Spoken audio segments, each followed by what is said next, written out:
All right, we're going to call to order the September 18th meeting of the West Sacramento City Council, Redevelopment, Successor Agency, and Financing Authority. We are going to begin tonight, as we do each week, with the Pledge of Allegiance. So we'd like to invite our guests to join the council and staff in the pledge, which tonight is going to be led by our city clerk, Chris Rankin.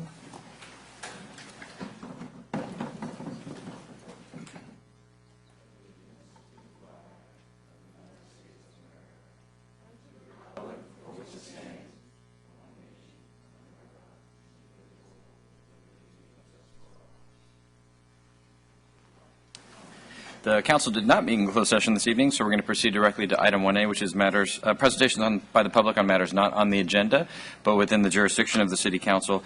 As is noted on our agenda, this is the council is prohibited by state law from taking up items that are brought up under item 1A, but it does provide an important opportunity for a public forum. We do ask that anyone wishing to address the council on this or any other item tonight to please fill out one of the yellow cards that's available near the door and turn it into the city clerk. In front of the city clerk is a timer that we use to make sure that everyone has a chance to be heard. And so to that end, we limit all testimony to no more than 3 minutes. Also in front of the clerk is a flip chart, and that flip chart simply indicates which agenda item we're currently considering. The clerk accepts the yellow cards all the way up to the completion of the staff report on any particular item. Once the staff report is done and the council's questions and or public testimony has started, we don't take any additional cards. So if you have if you know you have an interest in speaking on an agenda item at some later point, the earlier you get it in, the better, the card, but certainly no later than the conclusion of the staff report on that item. We also recognize that for some folks speaking in public can present some anxiety, and so we do ask that there not be any boos or catcalls or even applause or other demonstrations, and that we maintain some civil discourse here in the chambers. So with that, we have no requests to speak under item 1A, so we're going to proceed to item 1B, which is council communications. Are there any reports or other communications this evening? Mr. Johannesson. Thank you, Mr. Mayor. The Yolo Solano Air Quality Management District met on September 10th, and we just received an update on the district efforts to reduce greenhouse gas, and also a presentation on Assembly Bill 923, which, as you may know, there's a vehicle surcharge or motor vehicle surcharge on registration of cars that goes into the special air districts. And the presentation was potential uses of this. The discussion centered around ag equipment, which is one of the larger mobile sources in Yolo County of greenhouse gas emissions, and how to help some of the farmers do upgrades economically. There's a huge cost to that, and there's some concern about that. So. All right, thank you, Mr. Johannesson. Mayor Pro Tem Ledesma? No? Any others? Mr. Christoph?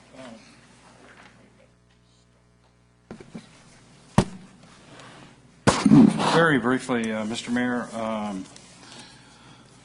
regional West Sac SAFCA RD 900 and RD 537 met last week, and the major issue was reopening South River Road. We think we have a way in which we can do it in December, but we're having some issues as far as the Corps buying off on the plan, buying off on the engineering. And so our staff and the commission staff is working very hard with the Corps and all of the different players in order to see if we can expedite that, see if we can have that happen opening in December of this year. And that was the major topic of discussion. All right, thank you, Mr. Christoph. Two reports from me. The Sacramento Area Council of Governments, the Transportation Committee met earlier in this month and took up a couple items that may be of interest to the council. First is we're making good progress on the development and the implementation of the Connect card, which will be essentially an RFID chip-based card that will be universal for all the transit systems in the region, which will be a big improvement for riders, particularly in the peripheral areas, which rely a lot on RT. But all kinds of connections will be facilitated by that. That system's been a long time coming. We've made a lot of investments to bring it to reality, and the testing is going well, and the data systems and the internet connections and everything else necessary to make it work. So that process is going well. The board, we're already pushing to go to the next step, which is things like smartphone applications and other modes, because it turns out folks are carrying fewer and fewer cards in their wallets. And as we're trying to position the region's transit systems as an option, a choice option for riders of all backgrounds, it's important to compete in that domain. So in the same way that Starbucks has moved first to its own card and then to a mobile pay app, where virtually everyone around the table at the SACOG has been encouraging that to occur regionally. My own view is that's not likely to happen. It took us 5 years to do the Connect card. The product cycle for innovation is too fast for us to do that every time. But thinking about adopting an open data policy regionally among all the transit operators and the other sorts of providing the other DNA and tools available for private sector solutions to emerge that could deal with that. And Mr. Johannes is familiar with this kind of work, but we've asked the Connect Card team to start thinking about setting the stage for the development of even better tools for both for payment, but also for real-time tracking of transit, and for the integration of our transit planning services with other things. So, currently on Google, you can plan a trip, and Google will tell you you take a bus to this location, you get off the bus, and then walk the next 3 blocks this way. So that's the example of the kind of integration that we're envisioning, but to include bike share. And to include the ability to connect directly to rideshare services like Uber or Yellow Cab or others, but to really think more broadly about how transportation actually does and can work for folks who need to get from point A to point B, or from point A to B to C to D to E, in the most effective and speediest way, or the cheapest way, or whatever options fit with their own needs. So that was one item at SACOG. Second is we're beginning the development of the next Metropolitan Transportation Plan, the 25-year transportation plan that we just adopted a year ago. It's time to start working on the next one, because we refresh them every 4 years. This should be at least the 5 I've done, we've alternated between gigantic, big, mind-blowing, envisioning processes for one MTP, and the next one is as modest as we can make it, just so we get a chance to breathe in the region and adapt our other policies and investments to it. That is our intention this time. With the next MTP, a key policy issue is going to be growth. Actual growth in the region compared to what our projections in the last MTP has been slower, not surprisingly. And that's not a big deal in a plan that projects growth out to 2035, because it's really about when the growth is occurring, not if it will occur at some point. But we've got to reconcile that issue of the growth projections. If they are lower in this MTP than they were in the last MTP, ultimately, just like we had to do last time, where we said, okay, we can't do all the transportation projects then. One, because we can't justify the need for them, and two, we won't have the revenues from sales taxes and developer fees and the other financing sources, and that could be a major challenge regionally. I don't think it's not a major issue for us, because our core projects, the bridges, the streetcar, and others like it, are central in virtually every growth projection. The rest of the growth projections really have bigger.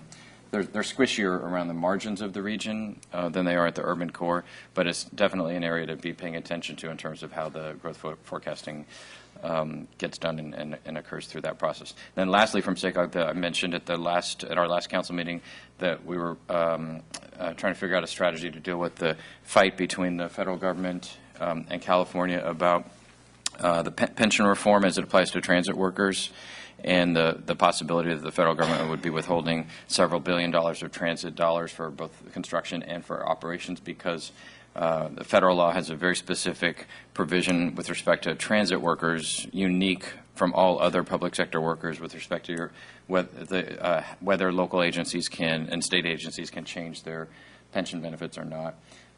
There has been a negotiated settlement for how to deal with that. that's fairly complex, that involves an agreement from everybody that will sue each other, not we, us, the city of West Sacramento, but the region and the state and the feds will all be involved in some litigation to try to clarify this and then to correct it statutorily as well. But the key piece is that it will free up, it will end the logjam, the threat from the Department of Labor to stop all of the projects in the region. They're going to stop one of them. The state's going to step in and backfill that on a temporary basis while it's litigated. But it should, it'll free up the funding for the South Line and RT, which is important to us because in order for the streetcar project to move forward, we need to get reasonable progress on the time frame for the light rail extensions that are happening on the other side of the river. So that was SACOG. The only other report I have is I did last week fly to Alabama as part of the U.S. Conference of Mayors to give a speech at the 16th Street Baptist Church in Birmingham, which was bombed 50 years ago, and four young girls were killed in the bombing, and that incident was a major inflection point in the country around action on the Civil Rights Act in the South and across the country. And I was asked to come to speak about the implications for civil rights in today's world. So if you care at all, that it was carried on C-SPAN. It's available on the internet. But it was a very powerful moment. It was a good and it was a tremendous opportunity to be able to represent our community. It was a very proud experience, but that is available on C-SPAN. So with that, item 1C, we have no appointments this evening, so that brings us to the consent agenda, which is items 2 through 11. Are there any items in consent any member of the council wishes to remove, or any item for separate question or comment? Just a quick question on 8. One. Or 2? Okay, thanks. 8. Yeah, 8. You do too? 8? Yeah. Oh, just him. Okay, and 8 and 11. Okay, so item 2 is consideration of Resolution 13-89, approving a loan from the West Sacramento Successor Agency associated with maintenance costs at the Stone Lock facility. Mr. Kristoff. Good evening. Good evening. How are you? I'm fine. Good. Phil, this says it's a loan. Correct. How does it get paid back? How does the Successor Agency, in essence, pay back the city of West Sacramento for the loan? We will put it on our next ROPS to be submitted. It's as a covered expense. The DOF has actually approved cleanups like this in the past, so that's why we've done it this way. And so hopefully we'll get it paid back through our property tax, through the RPTF. Okay, thank you. All right, thank you. Item 8 is consideration of Resolution 13-69, rescinding Resolution 11-5 and establishing the city's policy for the issuance of fireworks permits pursuant to Chapter 8.12 of the West Sacramento Municipal Code. Mr. Villegas? Thank you, Mr. Mayor. I also have a question on 11 now that you brought it to my attention. Thank you. It's on number 8. I'm not sure who. Chris. I'm sorry, the city clerk. Oh, Chris. So I guess I know when we started this now 3 years ago, we weren't quite sure exactly what that sort of magic number ought to be. And it just seems like there's been some level of frustration by the community-based organizations that have had to do it. And unfortunately, it's fallen on probably the hottest week of the year. And so it's hard to get people to sit in a wooden box in the middle of the sun during the day. And I'm just wondering, it seems like 8 might be too many. And I know that staff and their staff report asks the question, but I don't know if it's answered. And I just wondered if we're going to do any more work to determine whether or not that's the magic number or whether it ought to be less. Because frankly, it seems like the feedback that I've gotten anecdotally, it ought to be less. Well, the question actually was raised at one point by a couple of organizations of whether or not we should have more permits, not less. The current number is based on the population, and it's kind of standard throughout the region that you have one permit for every 6,000 residents. Doesn't mean you have to do it that way.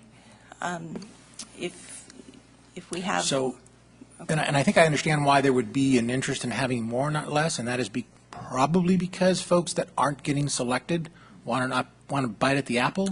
That's My sense, if you talk to the folks that have had a bite at the apple, is the apple isn't quite as tasty as they thought it was going to be. Diluted, yeah. Yeah, a little bit. In and- some cases. In other cases, I've heard back from organizations that they're thrilled. And that's because they got a great location. They got So a I great- just, yeah. so, yeah, so I just, I mean, I think I'm okay with what I think you're trying to do here, but I really think we need to look at that because I think that'll, sort of sour the apple a bit more for those that do get a bite at it, because 30 to 40% return on 100% of the work, I'm just, as I said, my information is anecdotal. I just wonder if that's just too many. And I understand the sort of the Okay. standard numbers. I just want to keep an eye on it. And I raised that as a concern because it's been brought to my attention. So Okay, thank you. And then, if I may, Mr. Mayor, do we have a mechanism, either via survey or some other way to capture the participating organizations' opinion, just so we to get some real data back from them? And maybe it is by sales. I know just from knowing a couple of the organizations, it's always a stretch for them to find volunteers, and so there's always that stress test too in terms of how effective it is, which probably leads to some of the anecdotal information that Councilmember Villegas had. We've surveyed the organizations each year at the end of each season. This year only got back 3 out of the 8 surveys, and one of them was from a large organization that was very happy with their results. Not only do they have a large volunteer base, but they also have a larger customer base.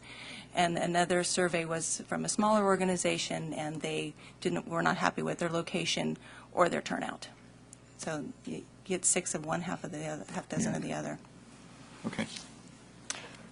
Actually, I want to weigh in on a different aspect of it, which is the categorical allocations. Part of the reason for the categories, the categories exist for a reason, and so that you would not expect that the likelihood of getting a permit in the lottery is going to be exactly necessarily match in some way the number of applicants in that category. We're trying to create a diversity of them, and at least for me, recognizing that in some of these sectors, particularly the arts, culture, and education, which I know is the area that is flagged here, that this is an area where we've been trying to create additional nonprofits in our community. And help them exist and flourish, because we haven't had that many, and unlike some of the other nonprofits in the community, they don't have a natural, they're not membership based, right? They're not enough artists to contribute, and importantly, it's not artist kids that are in it, and so people aren't as motivated to give. And so, understanding that as we're trying to grow a diverse civic infrastructure in our community and nonprofit infrastructure in our community, that there's a reason why the number would be small, but also a reason why we're trying to help in that regard. So I'm a little skeptical of the 10. I'd feel more comfortable if that number was 8 in terms of the number, because then it doesn't look like it's targeting arts, culture, and education, because 8 is the number that we've received in the most recent round. And actually, that will still require, even if it were 8, it would require that more organizations apply, because one will be ineligible. So the number's already going down to 7. To me, I think that makes it. If we say 10, then we're essentially automatically saying we're cutting art, culture, and education, and only art, culture, and education. I'm just not comfortable doing that. And then the second is the remaining. To the extent a permit is free, one or more permits is freed up in that regard. To me, it should go into the at-large category, not into any other category, for 2 reasons. One is we don't know which one's going to be the most oversubscribed, but the other is just a mathematical one, which is so that if the service group category had 21 applicants and they were given 3 permits under the system, and say the youth one had 19, right, so they got 2.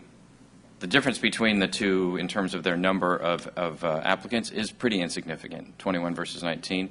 But under this system, the service category would have 4 now, and the youth category would have only 2 still. So it doesn't make sense. It's very lumpy in terms of the way that the allocations already happen. And so to me, just any ones that are freed up in that system ought to just go into the residual category that we already have. at-large category. So I'm depending on what the resolution of the other issues are that Mr. Villegas and Mr. Ledesma have raised, I'm supportive in resolving those. But to me, that in that bullet under item 1, we want to change it to 8 and allocate the residual permits to the at-large category to the extent that they exist.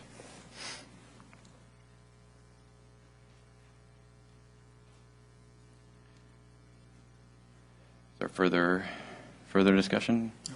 Are you comfortable with the 8, the total number of 8, or? I don't have enough information to make a decision about what that magic number is. I mean, I think if there's enough, I guess if more people are happy with it than not, I can let it go for another year, I guess. I mean, I don't have enough, as I said, my information is anecdotal, and I just try to make sure that everybody's got a fair, level playing field to participate and to raise a little bit of money for their organization. I don't have enough information to. I think I'm sorry. I think I'm supportive of keeping it at 8. Just, I think any change without the information would be more detrimental to the program than not. So I think we do set ourselves up to have a little, hopefully get some more information to encourage the organizations to provide more feedback to us next year. But I'd rather kind of have more than less this year. Okay, we'll definitely, we'll incorporate those changes to change it to the number to 8 and make the loose permit go into the at-large category. And for the following season, I'll perfect a survey and follow up with each one of the organizations and ask that they really get their information back to me. Johannesson?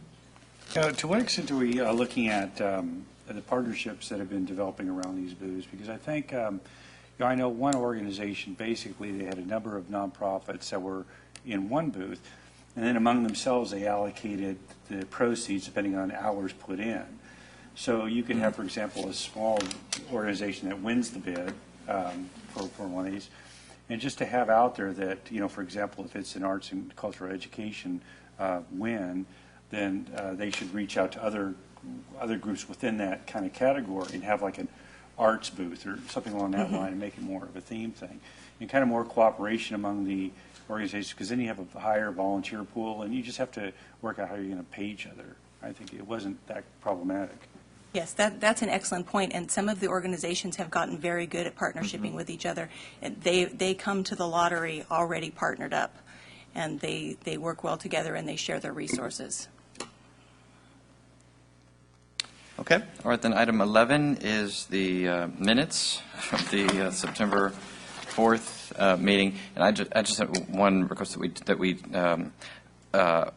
we were that evening calling the young people who were in the Mayor for a Day program. But this has to be a permanent record that 100 years is clear what this is. And so he was not actually the acting Mayor Pro Tem. And so I think perhaps designating as honorary Mayor Pro Tem would be more appropriate. You better check with him. I think he thought it was. I'm about to get a text message. Okay, thank you. I would also know, just looking through my, I noticed on item on the motion and on the votes on the consent agenda, Councilmember Kristoff is listed as an aye when he was absent. So. The long reach of Bill Kristoff. I was about to say. All the way from Seattle. All right. So if there's nothing further, then we have before us the consent agenda with the amendments to item 8 plus the 2 corrections to the minutes on item 11. It's moved by Mr. Johannesson, seconded by Mr. Villegas. Seeing no further discussion, all those in favor, please say aye. Aye. Any opposed? And I abstain on item number on the minute. All right. It carries unanimously with an abstention on item 11 by Mr. Kristoff. All right, that brings us to our time-sensitive agenda, item 12, which is continuation of public hearing regarding approval of Resolution 13-59, amending the book of fees for Fire Department and Code Enforcement Division of Regulatory Activities, Products, and Services.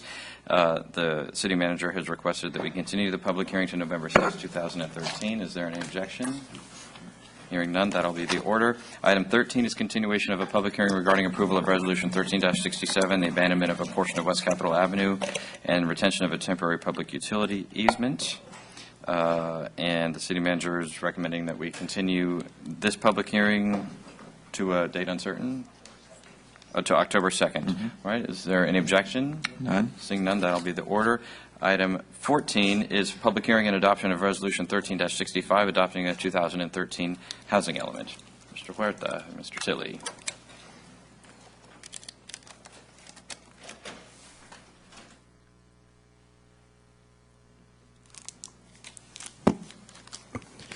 Mr. Mayor, members of the City Council, sorry about that. This evening, we're asking the Council to conduct a public hearing to consider the adoption of Resolution 13-65, adopting the city's 2013 housing element. As the Council may recall, at its June 19th meeting, staff received authorization to submit the draft housing element update to HCD for its initial review. On August 2nd, staff and its housing element consultant held a conference call with the HCD reviewer to go over the first initial draft. HCD's reviewer concluded that the city's housing element update was largely in compliance with state housing element law. The reviewer did suggest, however, some changes, primarily for clarification purposes, and to update farm worker and homeless data and analysis contained in the special housing needs section. In addition, 2 new programs were added to the housing element to comply with state law. These programs deal with prioritizing water and sewer service to affordable housing developments, and the other deals with permit processing procedures for employee housing.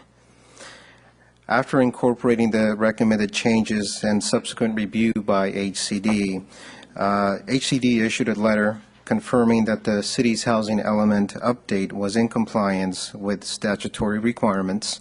A copy of the letter is included in the staff report as attachment 4. The actions being requested this evening as part of the public hearing represent the final step in the adoption process for the housing element.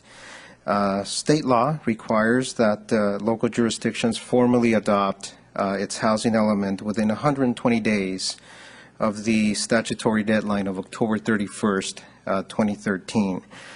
Adopting the housing element by the state will ensure that the city remains on an 8-year planning cycle per SB 375. If the housing element is adopted after the date, the city will be required to revise its housing element every 4 years.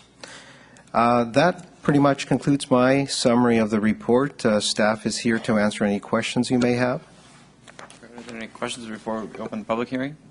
Can I just ask a technical one? That is and I see the similar languages in the letter from HCD.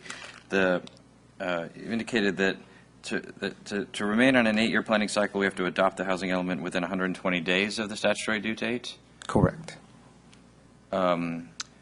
Which I read as to mean that if we adopted it 119 days after October 31st, 2013, we would remain on an 8-year planning cycle? Correct. But then the next sentence says if it's adopted after October 31st, 2013, then we have to do it every 4 years. Do you know? Correct. That's a mistake on my part. So is it the 8 years triggered on October 31st or 120 days later? After the 120 days after the October 31st date. Okay. Okay. All right, thank you. With that, then, we'll open the public hearing on item 14, and we do have one request to speak by Mr. Lowell.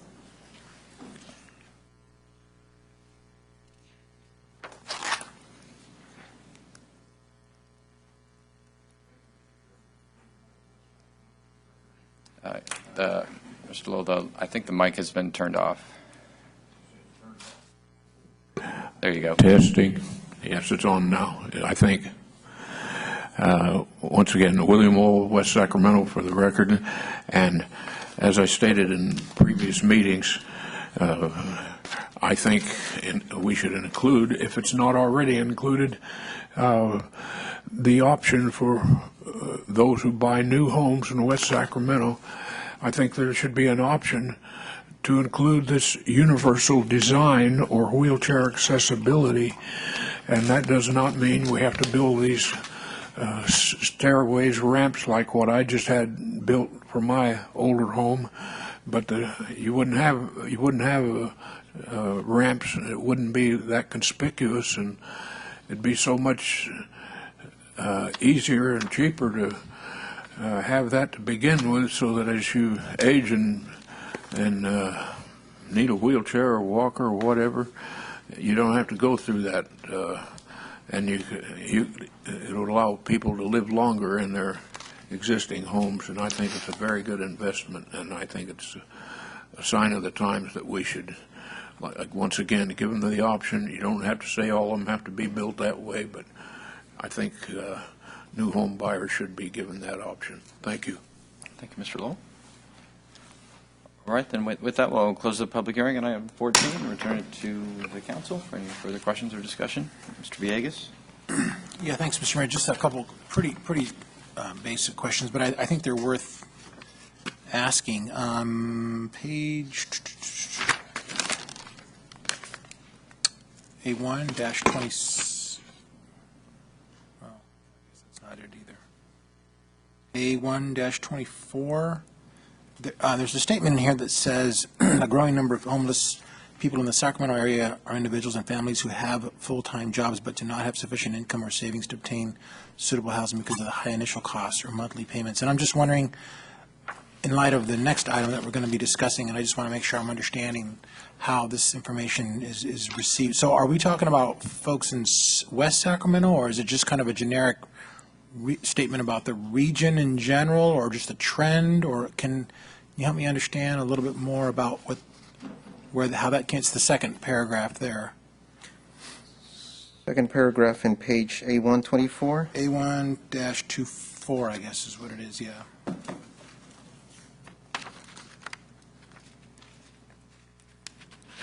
I mean, I'm not surprised by it, I guess, but I just wanted to know if there's any more behind that statement, because I mean, it's an interesting one in terms of thinking about the homeless population as we're trying to obviously manage our housing element of our general plan. It's a much broader, larger document, but these kinds of things are interesting to me in light of, as I said, what we're trying to address with the next item. Correct. I just want to make sure I understand it. This particular paragraph of the statement relates to the region as a whole, not specifically West Sacramento. Okay. I figure that might be the case. And so on the next page, the A1-26, table A27, the number of bedrooms per housing unit. So when we identify the one bedrooms, the two bedrooms, the studios, does this include motels at all, or is this strictly single-family housing and apartments, traditional housing? I don't believe that it includes motels, no. It's traditional single-family housing. So are those captured anywhere at all in our housing element beyond? I mean, I think there's some narrative, but I don't know if it's captured in numbers like this. Correct. And I don't know if there's an advantage or disadvantage or whether it's necessary, and I think that's to be determined. I have to ask that question in light, as I said, of the next item. Trying to remember if we do have anything specific about motels, and I don't believe that we do. Yeah, I didn't see anything, I mean, other than table A25 in terms of the Christian Center, transitional housing, turning point stuff. I didn't see anything else. Correct. Okay. Correct. Well, that's fine. I mean, I don't know if I should expect that it would be, but I just wanted to make sure it wasn't. Correct. All right, great, thank you. Villegas? Mr. Kristoff? Yeah. Ro, just to follow up a little bit on Mr. Villegas' point, I mean, I think it should be, because what I wanted motel should be, because what you don't want to have happen is you don't want to get dinged for not having proper number of potential affordable units within your community. And so, I mean, there can be some ramifications further down the line. So I think that at least look at that, because number one, I thought that they were, and number two, if they're not, I'd like to at least explore the situation where they should be counted, so we don't get dinged on some other project or have some other commitment that we have to make further down the line. Okay. So if we could look at that, I would appreciate it. Sure. I'm not sure if the homeless study that you're going to be hearing later this evening captures any of that information, but we can certainly talk to Well, it has to to the be staff. part of the housing element. Correct. And so that's why I say if we can at least look at that, I think that that could shed some light on some of the things. One of the things in this was the inclusionary housing.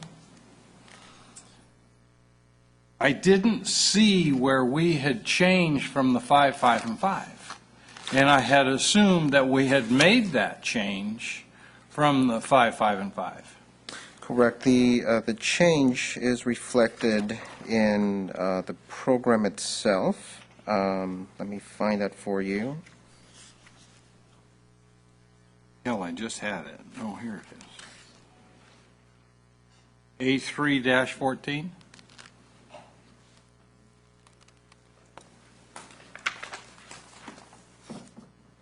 Yeah. Page 1-5, program HEPR 1.2.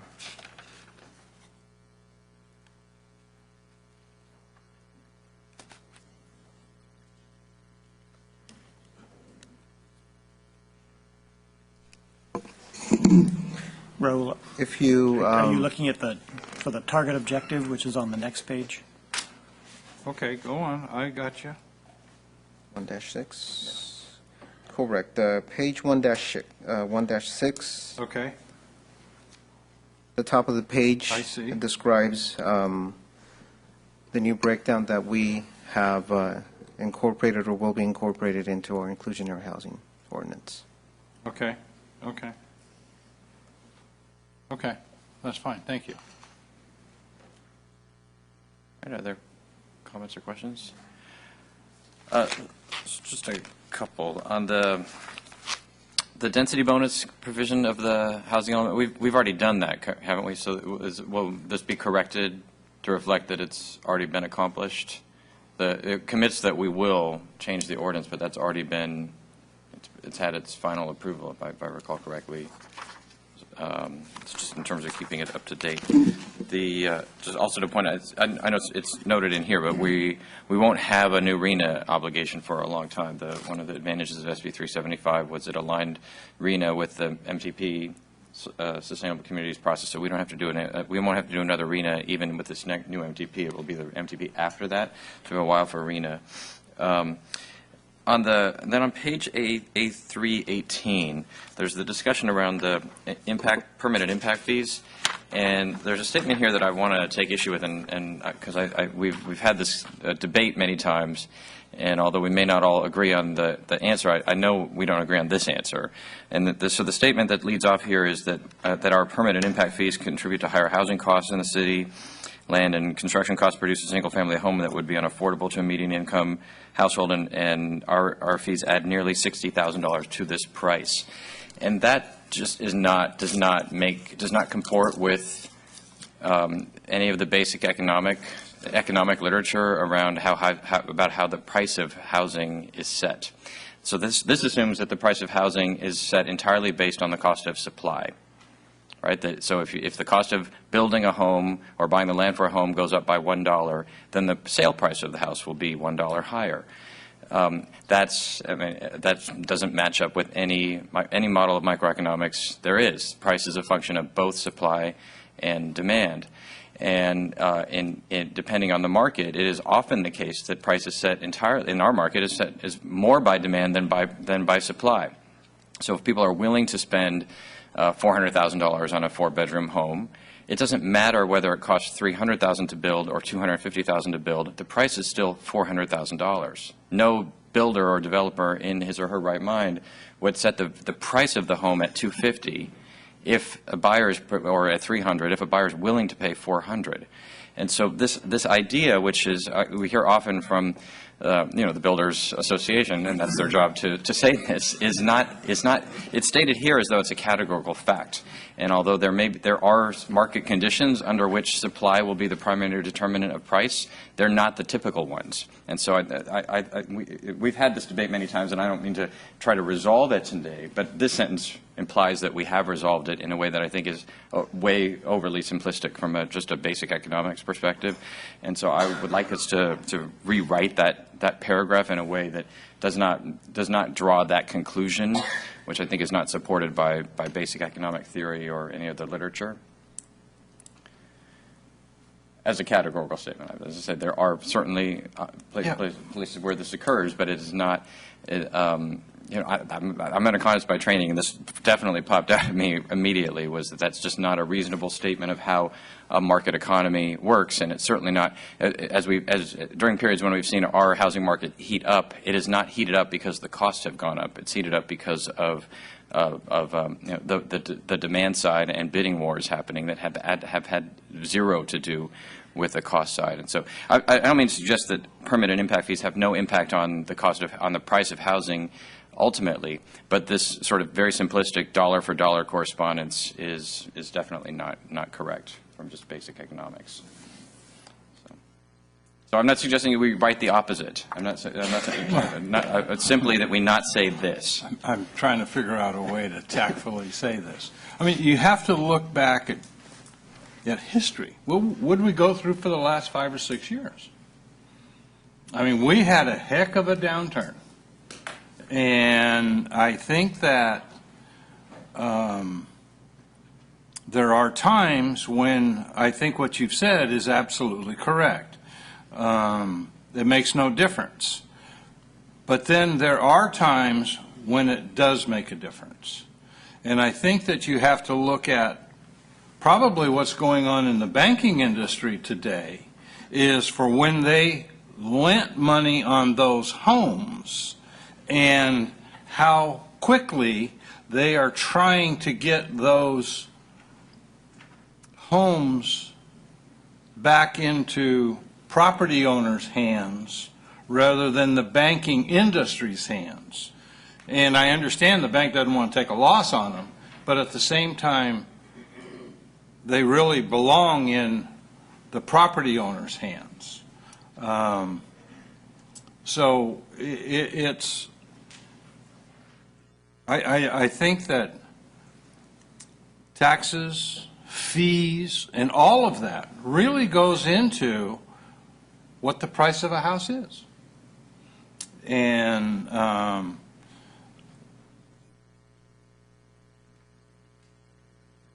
and then in the boom times, you're absolutely correct. Some of that really doesn't make any difference, but then in the bust times, it does make a difference. Yeah, I don't know how you find that. Well, we don't need to. The point is, we don't have to say any of this. We don't need to make this statement at all. So I'm going to say that's why we don't need to resolve that. We don't need to bring in, the top economists to have a debate here, because we don't need to say. We just don't need to make this statement, right? We would like to, minimize the impact that we have on the cost of building housing anyway, right? So that is our preference, while at the same time maintaining adequate resources to make sure that the street and the sidewalk and the park and the school get built. But we don't need to make these categorical statements at the beginning. That's all. By taking them out, it doesn't change our fundamental objective, which is to have competitive permit and impact fees. Anyway, we've already said that for a variety of other policy reasons. But this statement just is an unnecessary. It's unnecessary and it's problematic. So. Okay. All right, other comments or discussion on this item? Move the item. All right, so moved and seconded. With striking that whole paragraph or the whole section? Okay, so it's been moved and seconded. If there's no further discussion, all those in favor, please say aye. Aye. Aye. Any opposed? Motion carries. Item 15, unanimously. Item 15 is a workshop on the draft 2013 West Sacramento homeless update and request for consideration of recommended next steps. And Mr. Mayor and council members, I've been asked to introduce this item. Luis Collis will present the 2013 homeless update. It's not a strategy, it really is a baseline update. In Louise's efforts, she's had a lot of input. We made this a priority for all departments, so we got great input from every single department, from Parks, who has to deal with homeless issues, PD, obviously, Fire. All departments contributed to this. It was a weekly topic for our executive staff. A great team-building opportunity for us to work together on a single item. In addition, there was outreach with the community. Councilmember Johannesson convened several sessions with the community. We also worked with our partner agencies, specifically the county. We've had meetings with the county in terms of the services they have and the coordination and better coordination that we need to have with the city. So this update has been very productive in terms of improving the coordination and understanding of the issue. Louise will make the presentation, give the baseline information, and then also will take the daring point of making some recommendations that we'd love to get your input on, and then come back with an action plan at the October 16th meeting to be able to finalize those, bundle some potential efforts on this behalf of the city, but also with other agencies. We have Housing Community Development involved. We have faith-based organizations engaged, as well as the county that provides a lot of these services. So with that, I'd like to commend and introduce Louise.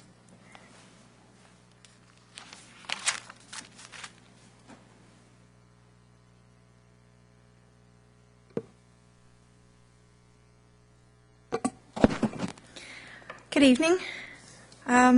Last year, the City Council directed staff to evaluate issues related to persons experiencing homelessness in West Sacramento and to examine changes since the Yolo County Homeless 10-Year Plan process was conducted in 2008. We're here this evening to present the draft 2013 Homeless Update for the Council's consideration and to make recommendations for action based on the outcomes in the study. We anticipate returning to the Council on October 16th with a final action plan. Do we have the slides? Beg your pardon? There we go.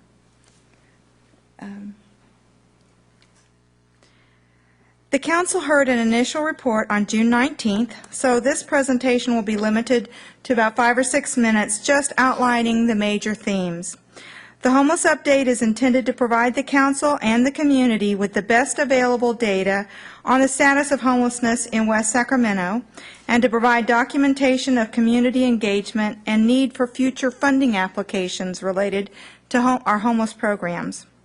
We had a few big aha moments during the study, but most of the information gleaned from the process was already well known.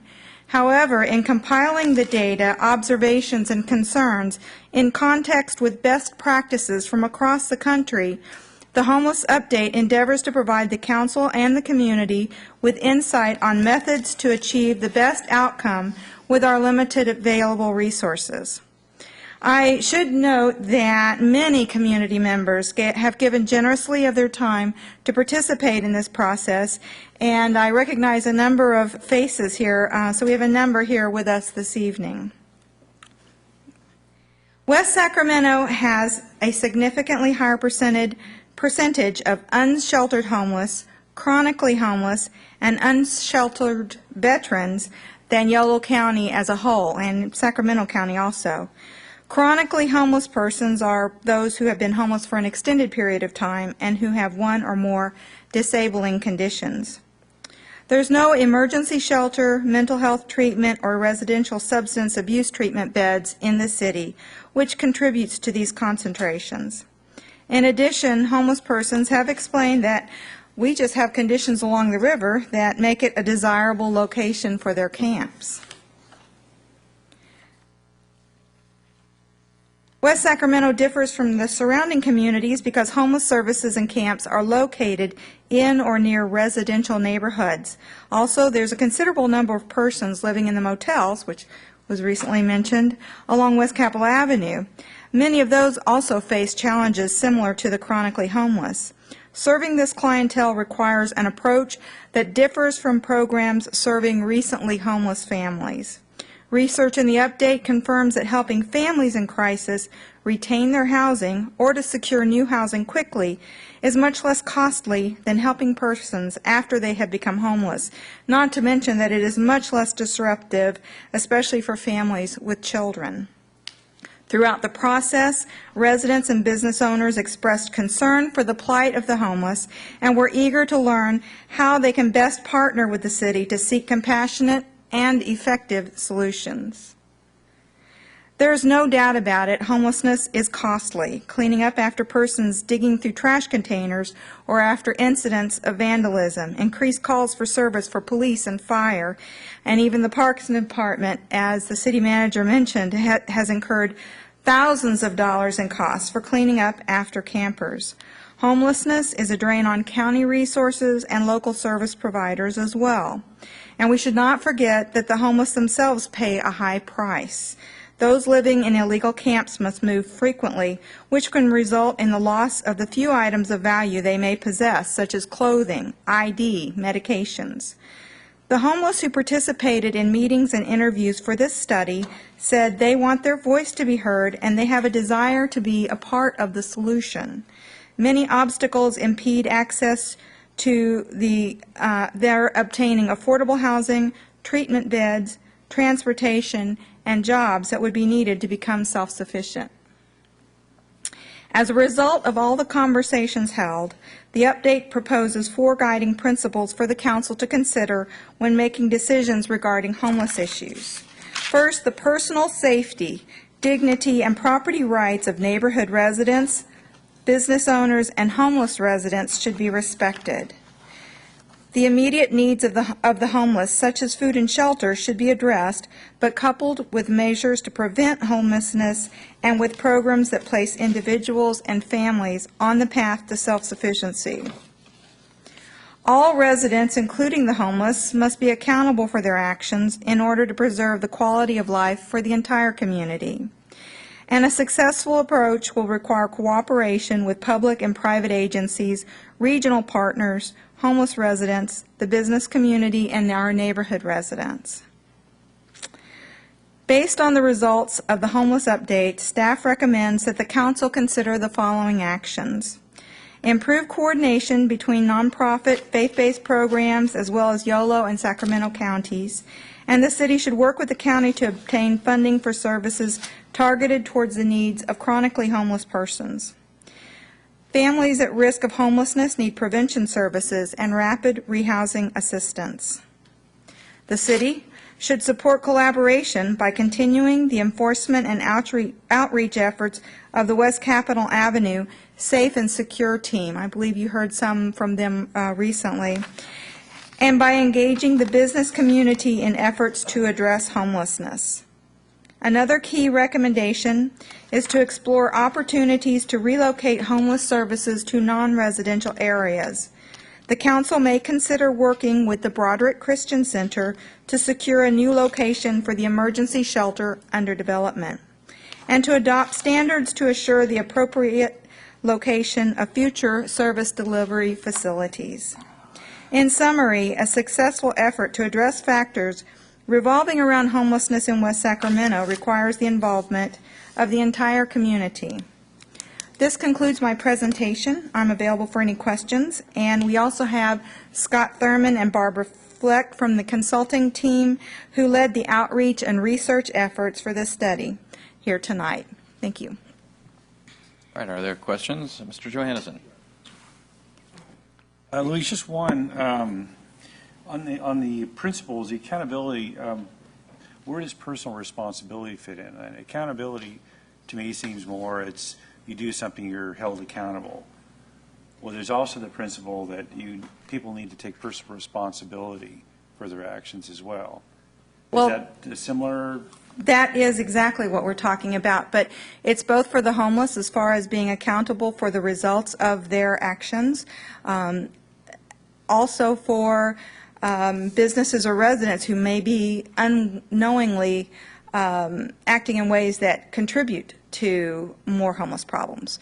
For example, sometimes just putting your trash containers out at a different time of the day may lessen the chance that someone's going to tear into them and looking for cans and leave trash on your yard. So there's little things that can be done also by property owners that can overall make a big difference. Mr. Villegas. Thank you, Mr. Mayor. Actually, I marked the same one because I wanted to just make sure that I tease this out to the level that I'm comfortable with. So, and I have a couple questions on the principles as well, but I'll start with accountability. So the accountability one that says all residents, including the homeless, must be accountable for their actions in order to preserve the quality of life. So can you give me like a for instance or an example of how that is measured, or how do we, when you say a homeless person needs to be accountable for their actions, I think it's an important principle, a guiding principle as we move forward, but I want to make sure I understand. I mean, if it's just in writing, it doesn't do any good, but if there's some way to affect that or to preserve that as we go forward with whatever decisions we make, I just want to know, what does that mean? I mean, Well, that's the principle, and the way that's put into action is in the action plan. The police department has been doing they did a zero tolerance, several weeks of zero tolerance along West Capitol, several blocks of West Capitol Avenue, enhanced enforcement, that sort of thing, and finding ways to make our enforcement activities have a stronger result. Those are the things we're talking about. okay, so it'll be teased out in a more specific action plan. Will there Exactly. be examples of how that is effective? Okay. So on that point, I understand and support the West Capitol Avenue Safe and Secure focus, but it's the only reference really to geographically based enforcement strategies. And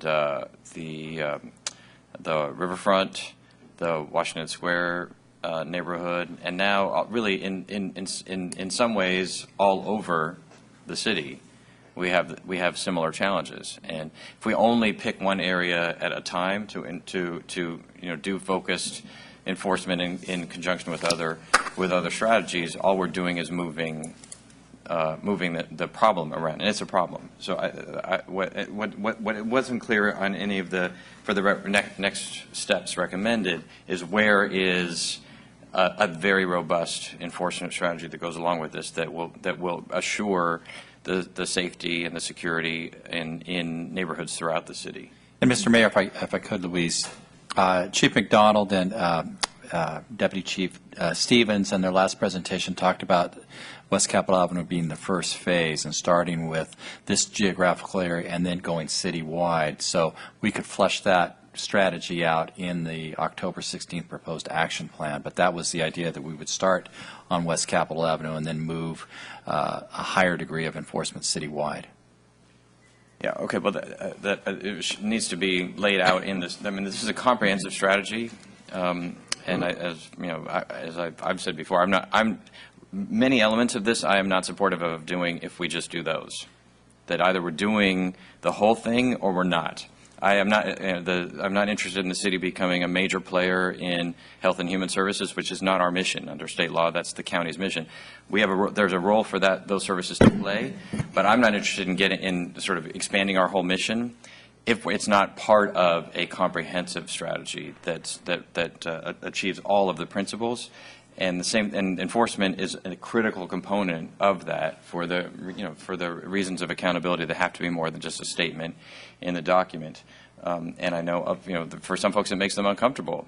That they don't like to hear about enforcement because it feels mean, and maybe it is. But at the same time, it's part of a complete plan. Others don't like just providing services. It seems squishy. And guess what? We're going to have to do both, and we must do both of them together, throughout the community if either one of them is going to succeed.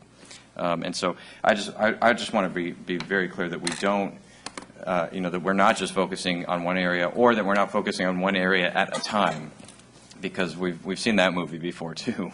And we don't and we'll never have the resources to do the kind of West Capitol Safe and Secure approach everywhere in the city all at once. We don't have those dollars, and so we need the systems, the strategies that are going to allow for accountability and enforcement to occurring on a citywide basis that don't require that we deploy, 100 officers in every neighborhood. That's not a strategy either. That's just hope.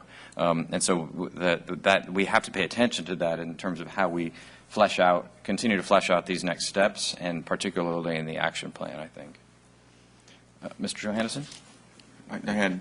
Mayor Pro Tem Ledesma? Thank you, and thanks for the information and the update, Louise. And I have some similar, I don't say concerns, but just understanding the principles that we talked about and you brought forward is making sure how they're applied and how each of the actions kind of reach back to those principles. And I think the one I had in mind was also in the accountability part. So I know that's an enforcement piece, and I agree with the mayor that it should be included at least to some connecting point with this planning. I understand when we drew upon the West Capitol issue that was sort of a separate but related issue. But I think here, this is where we need to sort of step back and absorb that into the overall strategy.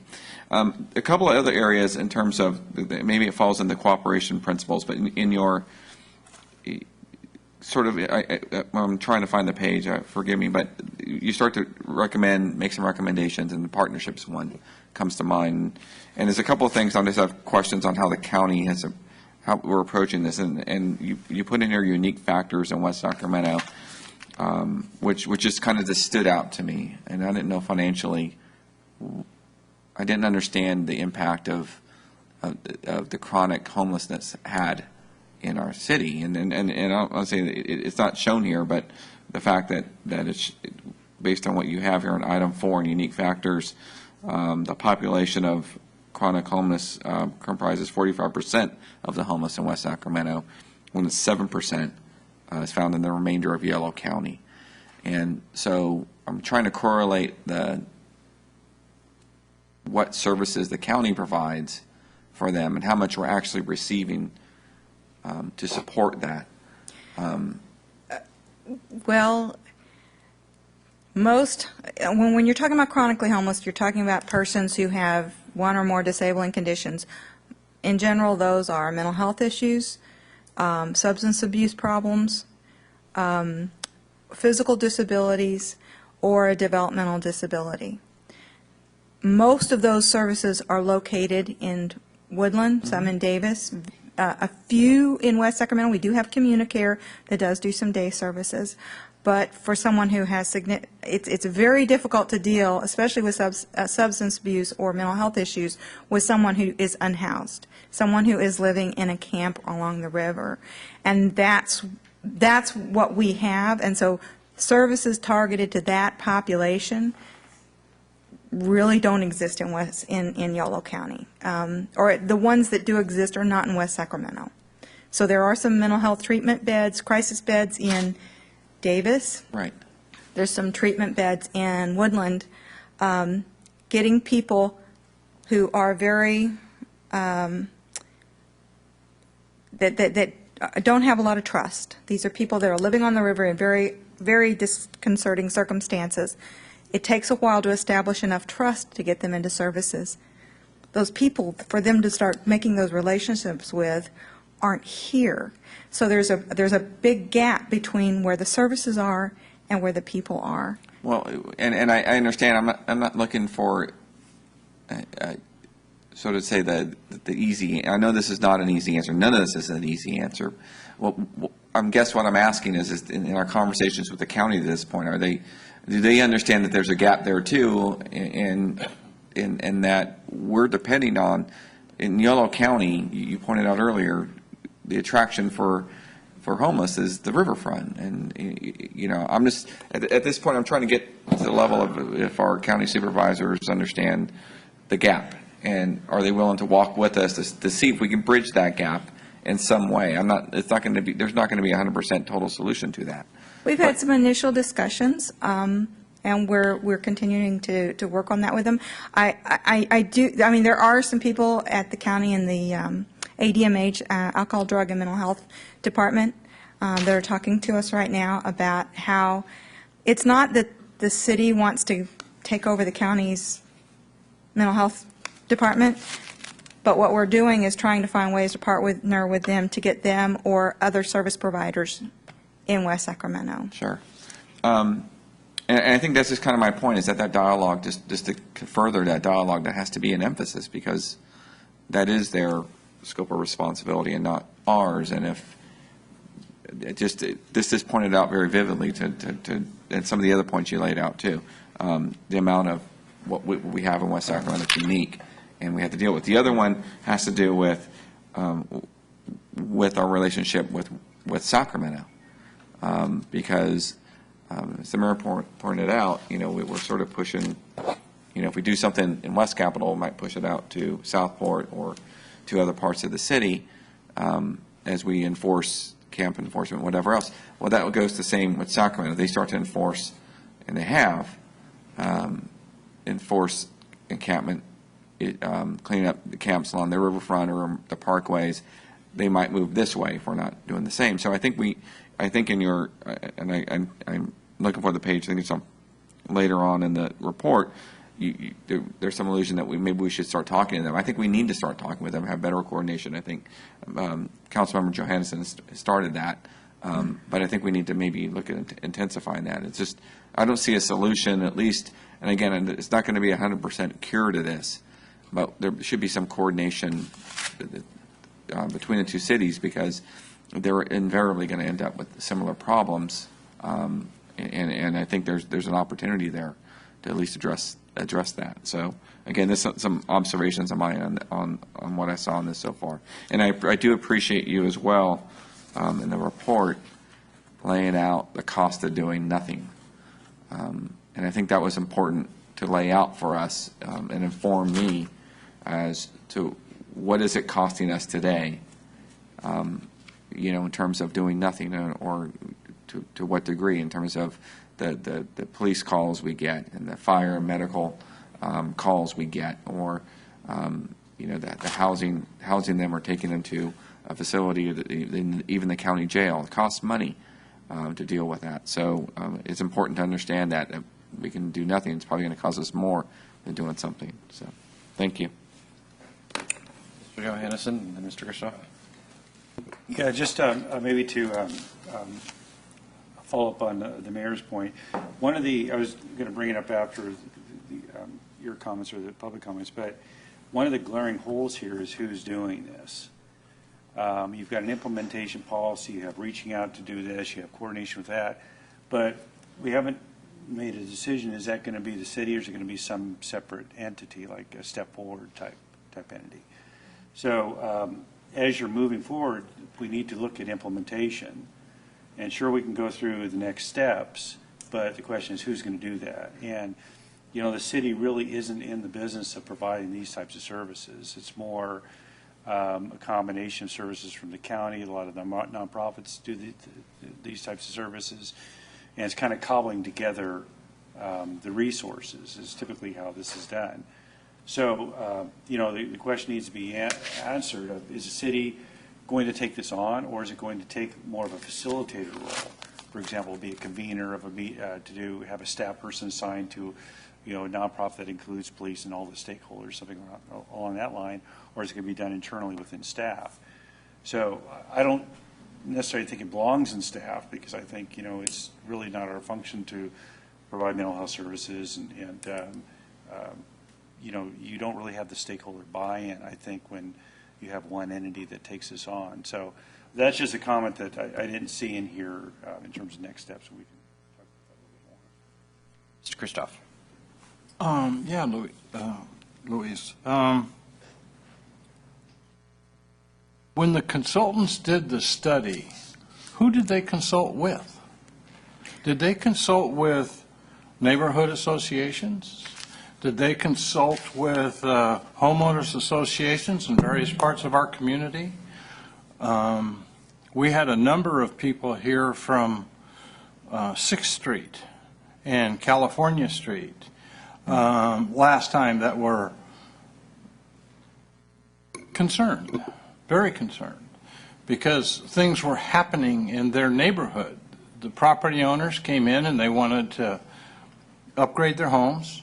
They wanted to beautify their homes. They wanted to make all these different repairs and different things, and they were really running into some obstacles, mainly because of the Broderick Christian Center and the services that they were providing at that particular time, or at least that's who they blamed. And then in your report, you talked about homeless facilities or something not in residential areas, but then you talked about the relationship between the Broderick Christian Center. I mean, that seems like that's a conflict. Broderick Christian Center is in a residential area.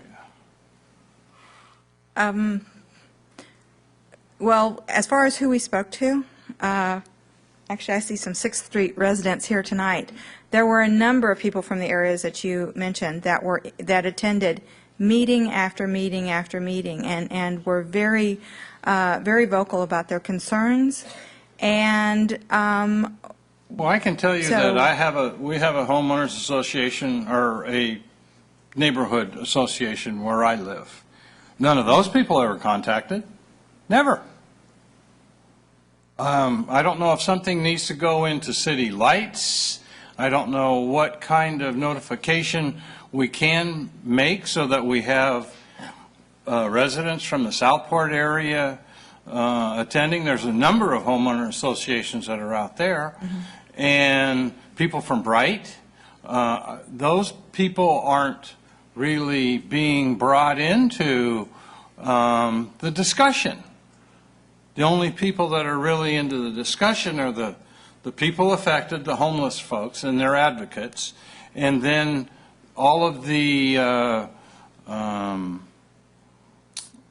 folks that benefit or somehow try to work with the homeless. Those are the only folks that are being consulted and asked. well, we primarily focused our outreach efforts on homeowners in the Washington and Broderick neighborhoods, including the Rivers. So a number of people from those neighborhoods attended our meetings. And we did have a few people from Southport, but they were generally with an organization, an advocacy organization.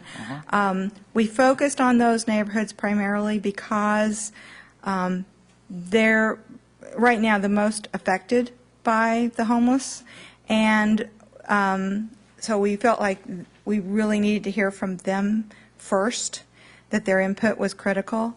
And then we did, to get some input from anybody interested citywide, we did put announcements in the city highlights, and a number of people called us from all over the city to make comments. Okay.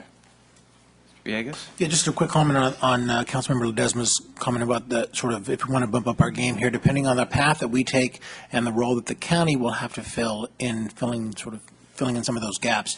And I know in my recent conversations with Supervisor McGowan, who's particularly interested in this issue, understands that there is a gap, albeit he's only one of the supervisors. He's certainly interested. I know he's had conversations with many of the staff here, certainly the city manager's office. He's even brought in his county alcohol and drug mental health services staff to say, we need to be a part of the solution that comes to West Sacramento in a real way. And so he's well aware of that issue. So he's already begun to push on the idea that the county needs to step up their game. If we're going to jump into the fray, and as the mayor said, that's not our role traditionally. That's in state law. That's not what we normally are supposed to be doing.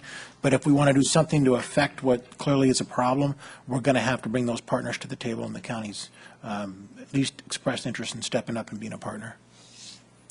Yeah, no, we should. I think that we've traditionally had good cooperation from the county. The county is far away, right? I mean, this is a problem for us in a lot of ways, and they certainly don't have many resources either.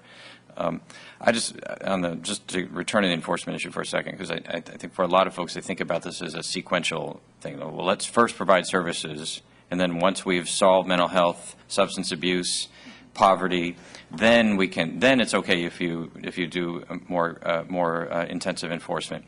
That's not, that's saying essentially we're never going to do meaningful enforcement. And I recognize the challenge of enforcement. I don't know why enforcement in here is listed as in the service delivery section. Enforcement is not a service that we provide to the homeless. Enforcement is around protecting the neighborhoods. Yeah, it's public property, and public property with a purpose. A school is public property.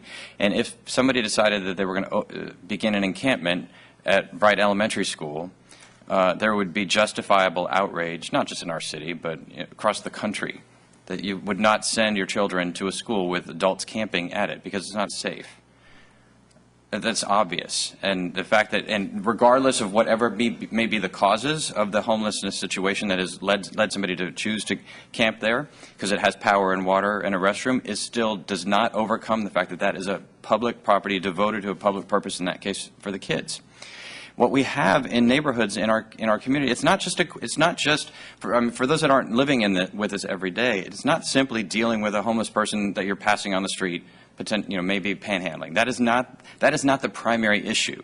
It is an issue, and I know for an increasing number of neighborhoods, they're dealing with this as a signal that there's bigger problems to come. But we've heard in our chambers and we've heard in the outreach process when you have somebody camping in your backyard, turning on your hose, plugging into your power outlet, on your front door when you leave in the morning to try to go to work or to take your daughter to school, that is totally unacceptable, and it's crisis level unacceptable. It is not that's not enforcement that we would love to do if only we could, but it's too bad. You got to understand that someone is dealing with a substance use problem. No, we ticket your car if you're parked illegally, regardless of why.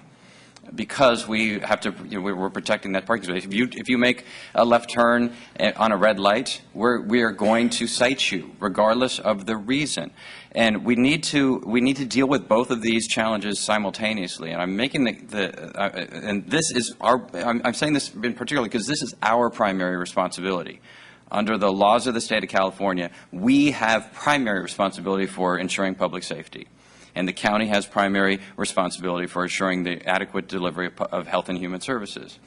We're close partners, and we must be for this strategy to work. For either enforcement or services to work, they have to be collaborative, but we cannot shirk from our responsibility to do everything possible to make, as the report says, for some homeless folks, it's just an inconvenience to be cited and taken, booked and then released. I get that, but the answer is to stop doing enforcement. That's not the answer. The answer is to make it more than an inconvenience, where every time we have the opportunity. And I know for some folks that's offensive. They feel like we're criminalizing homelessness. No, what we're criminalizing is what's already criminal behavior, directly threatening the lives of residents of our community. And we would do the same for those individuals if someone else were to threaten their lives and their security. And we have to look that straight in the eye, while at the same time, as the report notes, we can be aggressive on enforcement and be compassionate in the services that we're providing and the solutions that we're trying to administer, but we have to do both. And so the report, I think, gets closer to that than we have in the past. We have to get all the way. We have to do our job. And I don't know what the answer is even on our own job, much less on the comprehensive strategy. I think you've pointed to a lot of potential answers here. But we definitely have to step up our game in a way that will provide meaningful security to folks who are dealing with this problem, not theoretically, not in transit, but in the places where they cannot escape, because it is the places where they live and work. All right, so we do have a couple of requests to speak on this item. Thanks, Louise. We may call you back in just a bit, but we have two requests to speak on item 15, and the first is by Don Bosley on behalf of the Lighthouse Covenant Church.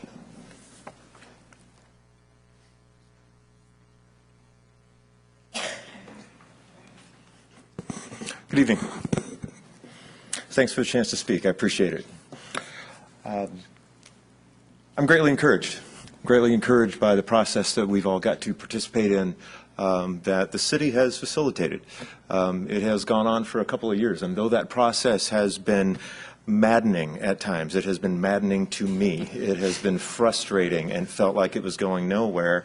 I stand here as this report is delivered to you and tell you that it has been a fruitful process. It has been fruitful from this standpoint because it has brought to the table those who have a vested interest and knowledge and understanding of the different issues that are there. At the beginning of this process, I mean, there are people here tonight that are neighbors, that are faith-based organization representatives, and many of them did not know each other. Now, all our faces are very familiar to one another because we are at the table constantly, and the level of debate and the level of discussion has raised considerably because of the city's involvement in facilitating that. So I want to thank you and commend you and encourage you to help us with that. And I can greatly appreciate the comments that are made that it is not the city's job to worry about human services, and that doesn't fall within the scope of your mission. But we all understand that there is a larger issue at stake here, and what the city is doing by facilitating partnerships, facilitating these discussions, is a huge, huge step towards not only human services, but it gives us a platform to be able to enforce and bring the enforcement piece in. So thank you, and let me just encourage you to help us continue on in that. One of the evidences of the partnerships that is unfolding that would be an example to you is that the faith organizations in the city, many of them have come together, particularly in the last 10 months, in an organization that now calls itself the Mercy Coalition.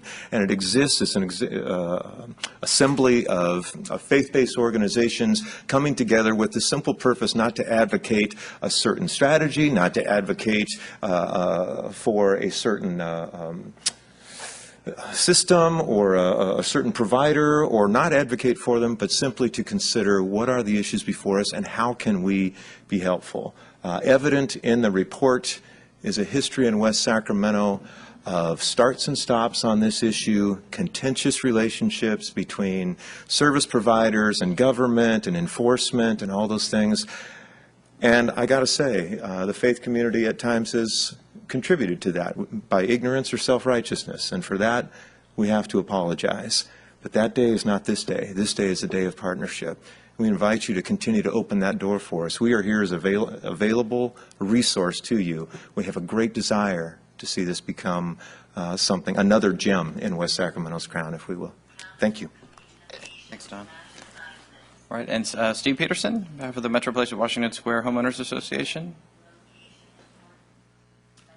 Good evening. Thank you for the opportunity to speak. I would say from the perspective of the neighbors that we kind of approach this with a certain amount of skepticism as well in terms of listening to our concerns, and I think we're pleasantly surprised that at least the report that's before you tonight addresses several issues that we've raised at the meetings, and we have been attending the meetings very regularly. The issues of overconcentration within a residential neighborhood, I think that's acknowledged within the report. And then also the idea of having some minimum standards for the location, operation, and maintenance of new shelters. That's very important as we progress as a community. So we're glad to see those are included in the recommendations. I wanted to mention that in response to one of the questions about accountability, I have a little bit of background on homeless issues in Sacramento, and in the city of Sacramento they developed good neighbor guidelines which are very helpful in terms of ongoing coordination, communication between the providers of services, homeless services, and the business community in the neighborhoods that surround the particular facility. So you might want to take a look at that in your accountability principle, maybe add some specifics about good neighbor guidelines or something to that effect that kind of gives some ongoing opportunity for people to interact as they go forward. But we're very hopeful that the facility could be relocated. We've in our letter in April, we mentioned a number of concerns, obviously, with the current location and the expansion within that area. So it sounds like you're moving in that direction, and we appreciate that very much. Thank you. Thank you. All right, those are our requests to speak, so I'll return it to the council for their consideration. Mr. Johannesson? I guess I'll start off. First of all, I'd like to thank staff for getting this together and the consultants for putting the time into this and reaching out to the community to really, I think, get a good comprehensive framework of, what we should do from this point. And also all the stakeholders that have suffered through 2 years of nothingness and to the point where we actually have something we can, that looks a little more tangible, that we can actually act on. A couple of things that this report points out that we may not have known was that the WESAC is the highest number of unsheltered folks in Yolo County. And significantly in this report, we're already incurring costs. There was I think a comment by the consultant that a case, I'm not sure, I think it was back east, that was close to $100,000 a year in police costs, and then another $1 million a year of medical costs. So for one individual. So it's the do nothing strategy would there's definitely a cost associated with that. We also found out in this report that there's no services. There's no services in West Sacramento. Folks have to travel to Yolo or to Woodland, and that's been problematic, particularly with folks that have animals, and you just can't travel with them. So really, there's no services for the population here that needs it the most, which is the folks that are drug or alcohol dependent and need mental and social services. So really, the people that are here that meet that category of chronically homeless, there's nothing. There's absolutely nothing. And they can go to Sacramento and see what facilities are there, but there's nothing here.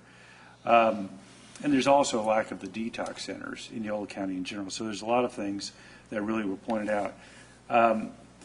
So, in terms of the alternatives, whether it's Housing First or the continuum of care or street outreach, for me, that's part of the implementation on however this is implemented.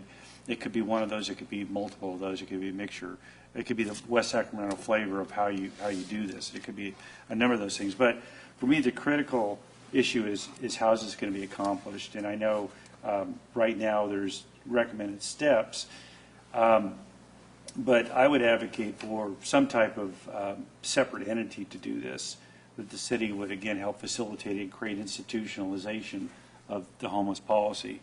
One of the problems with nonprofits is they continue to require volunteers that will step up and be board of directors and that type of thing. And you tend to have nonprofits that everybody's going full blast when the thing started, and the folks that kind of start it kind of do it for 10 or 15 or 20 or 30 years, and they decide we don't want to do it anymore, and there's really nothing there to keep it going.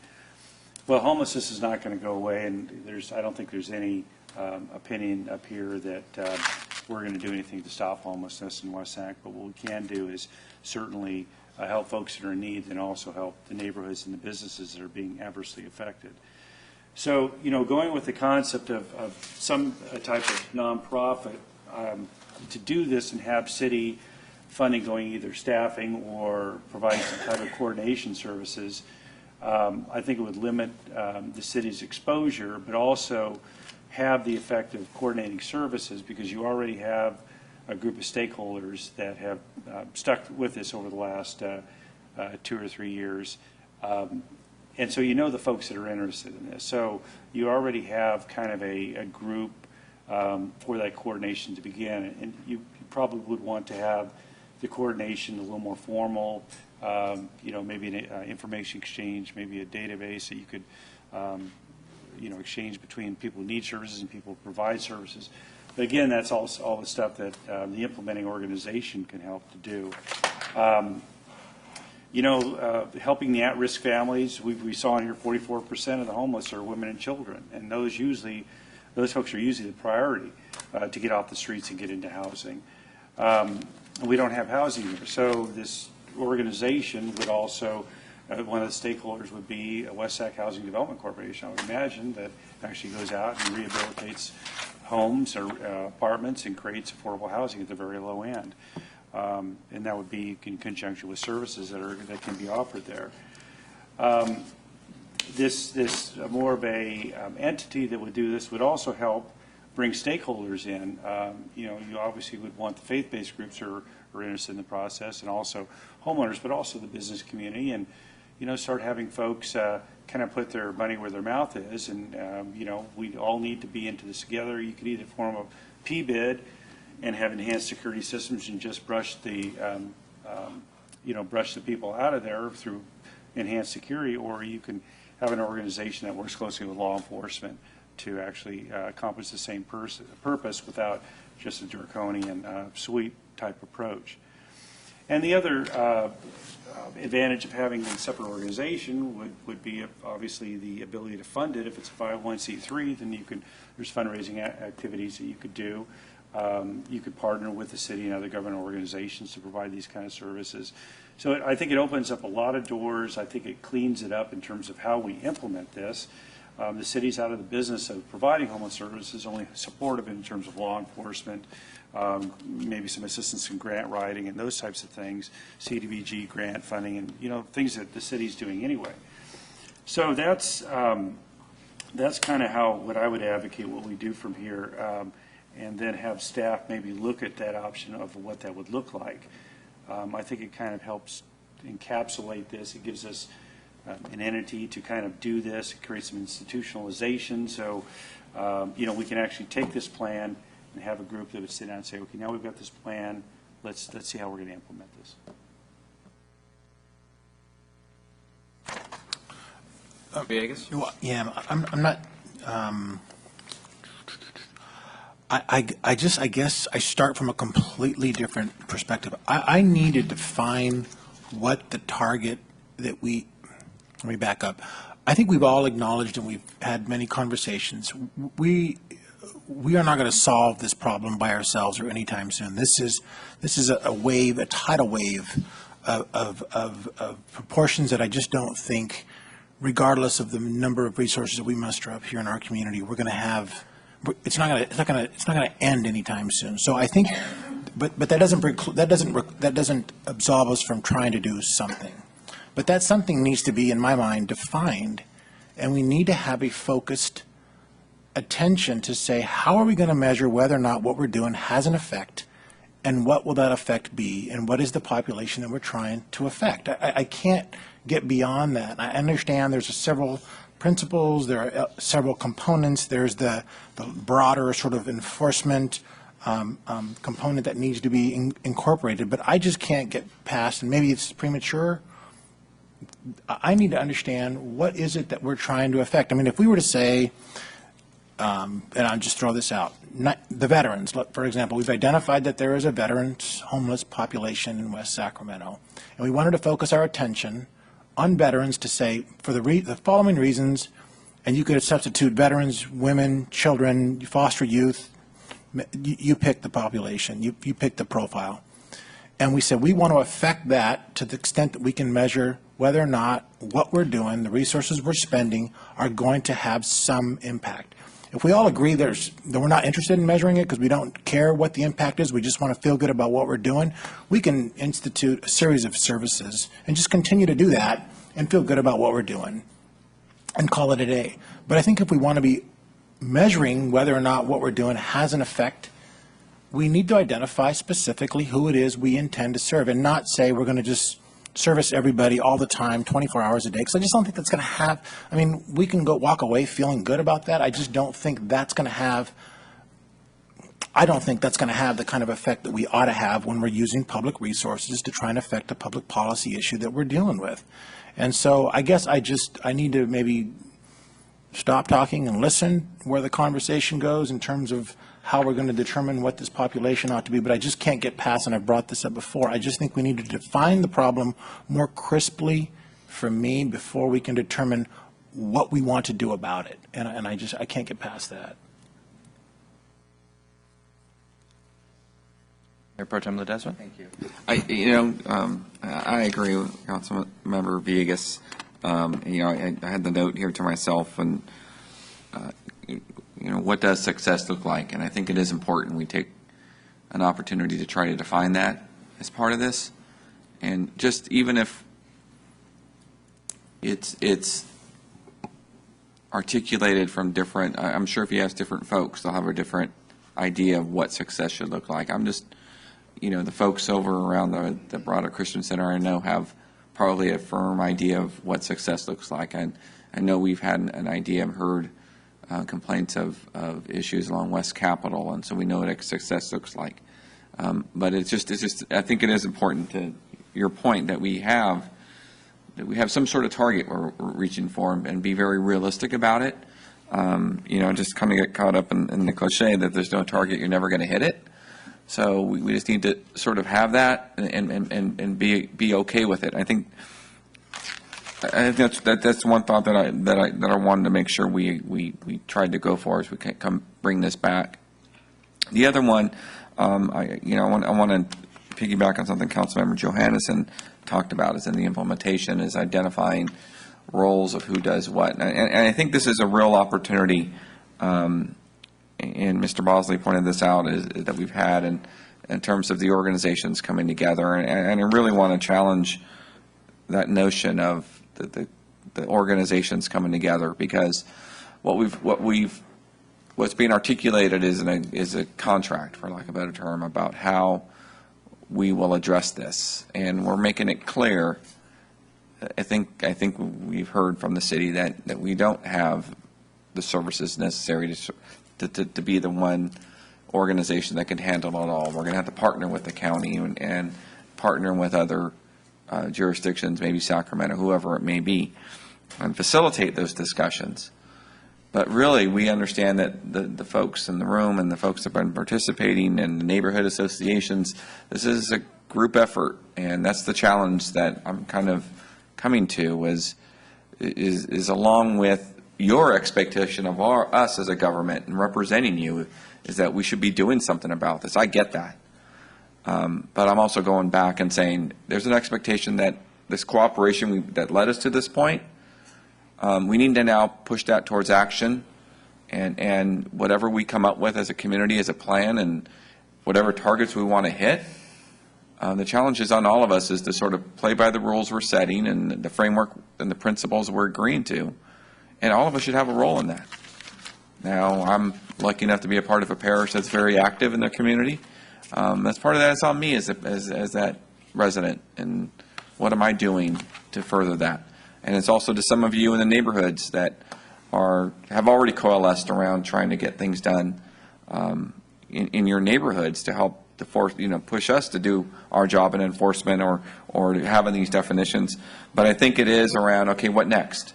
So what can we do next? Because what we've learned over the last 4 or 5 years is we don't have an endless amount of resources. And if this is your only meeting you come to this year, you've probably missed the fact that we've been very tepid about expanding our resources again, because we've learned from the past we're not sure. So we want to be very careful with the city's resources. So again, it's really the opportunity for us to come together and address this and do it according to the principles that we've articulated, and be okay with that. And we'll always want more, and there's be opportunities to kind of further that. But that's what I'm taking from this, and I'd like to see the draft plan sort of articulate where other organizations might play. I think Mr. Johannesson had that right. Who would do this, and what organizations would do this, and so those are my comments around this, and I'm looking forward to seeing this again in October. Thank you. Mr. Christoph. Yes, for me, I feel a little uncomfortable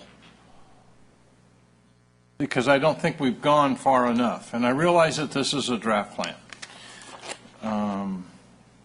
I'm very glad to hear my fellow council members and Louise and people talk about accountability for our existing residents and the enforceability issue, how it is usually enforceability is, or enforcement is always looked at negatively.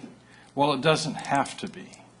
I mean, it can be a positive thing. Certain segments will think that enforcement is going too far, but at the same time, I think the mayor is absolutely correct. We have a responsibility to 48,000 people, and that's what we have to really look at. I mean, that's our main, like the federal government is, its main goal is for the defense of our nation. The city council, in essence, the main goal for our city council is the safety of our citizens. And so I think that we're starting to open the door so that we can maybe assist in this, with this very, very difficult issue. But at the same time, excuse me, I think we all understand there's a role for other government entities. And quite frankly, that role is a lot higher, at a lot higher level than what is being provided now. We need to have that level really increased. I look forward to looking at the next draft or when the studies come out. And I guess I come from a perspective that as we evolve with the policies and we do the things that we're going to try to do, I want to make sure that I keep the residents and keep their thoughts, their ideas, their concepts. I look after them first, so to speak. And so I want to just make sure that our residents are well taken care of.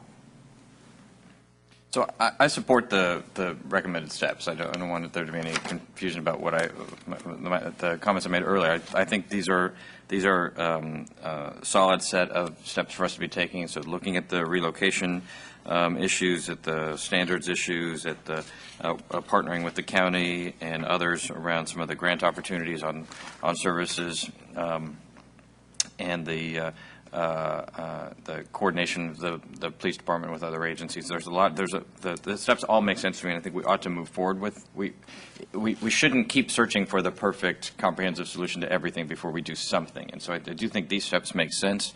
As we do that, I think the part of what I'm trying to disentangle is the word service, which we use in two ways. And as I've read the document over a few more times, it's clear for me this is part of the problem.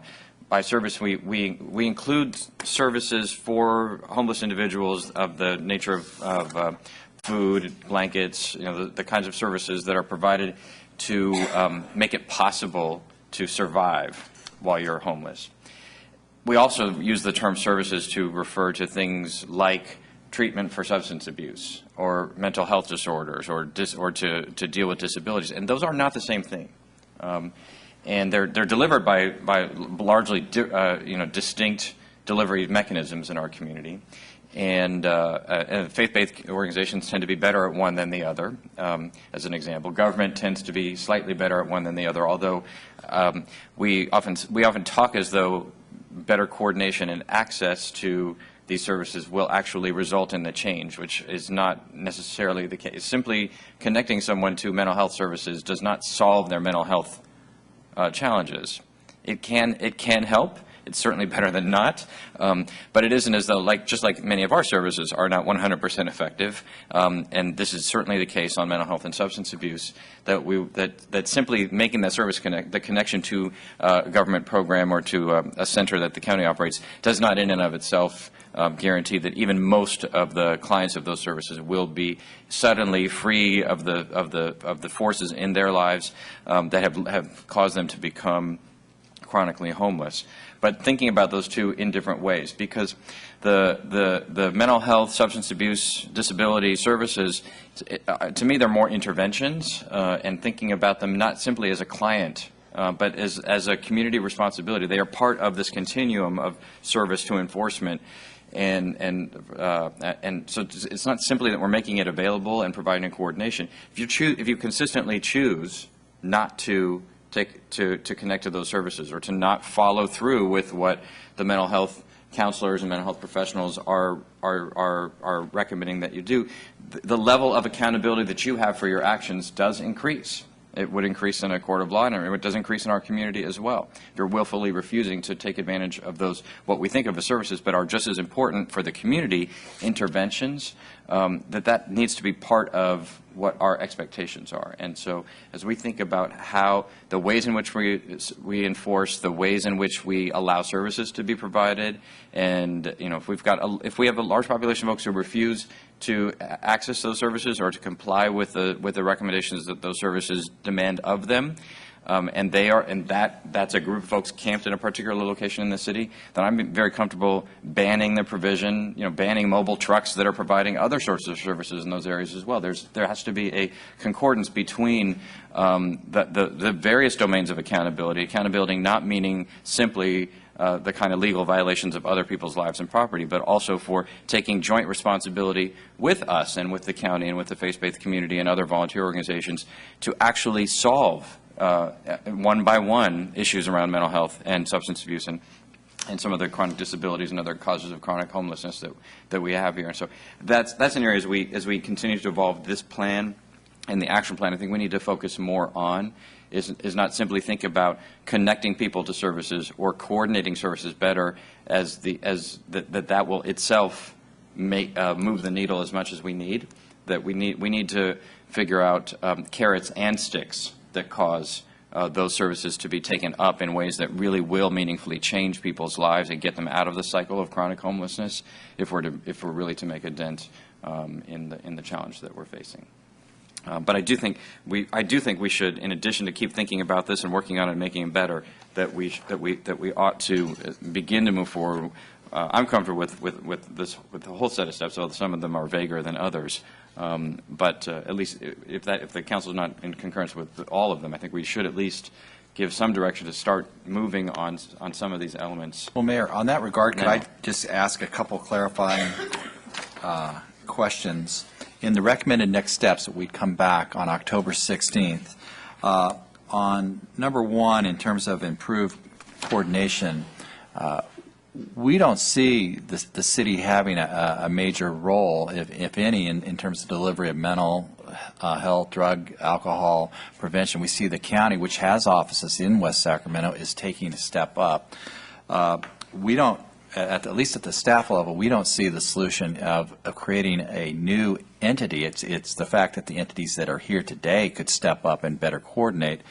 There is a need for a program director, though, and we've highlighted in Bullet 2 there is some funding available. We've had some early meetings with Supervisor McGowan. Councilman Vegas was at the meeting as well with the county executive officer in terms of applying for, I hate to say a West Sacramento pilot program, but for a program director who would focus on West Sacramento and its unique problems. But it would be a county-led effort. It would be a county employee or a county consultant, but they would take the focus in terms of coordinating those services. So that is kind of fleshing out that bullet. The other item is in 3 in terms of support collaborative city and business community efforts. It seemed to me that based on the comments, that was maybe better to the point would be enhanced enforcement efforts, and we could flesh that out.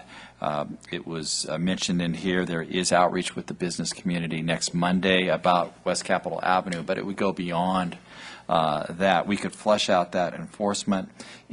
In item 4, locate homeless services more appropriately, and the issue of Broderick Christian Center was raised. We have met with them several times in terms of exploring an alternative location. One issue that is in front of us is that we're informed by them that they have until October 5th.